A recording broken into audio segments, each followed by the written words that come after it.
Hi everyone. In this video, I'll show you how to fix the product activation failed error in Microsoft Office on Windows. Let's jump right in. First, open any Office app, like Word, click on File, then click on Account. Make sure you're signed in with the Microsoft account that you used to purchase or activate Office. If not, sign out and log in with the correct account. Close Office completely.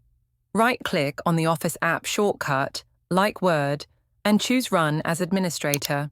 Sometimes this helps Office reconnect and validate your license. In Word, go to File. Then click on Account. Next, click on Update Options. Then click Update Now.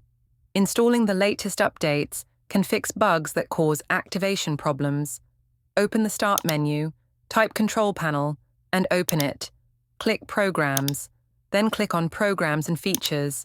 Find Microsoft Office, right-click, and select Change. Here, choose Quick Repair first. If that doesn't work, run a full online repair. If you're still getting the error, open the command prompt as administrator and type this command: cscript can program files in Microsoft Office 16 chud.ospp.vbs/rearm, press Enter, and then restart your computer.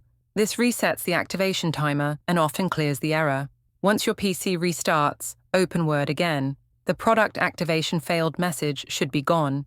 And that's it. If this video helped you out, make sure to like, subscribe, and tap the bell icon for more quick tech fixes. Thanks for watching.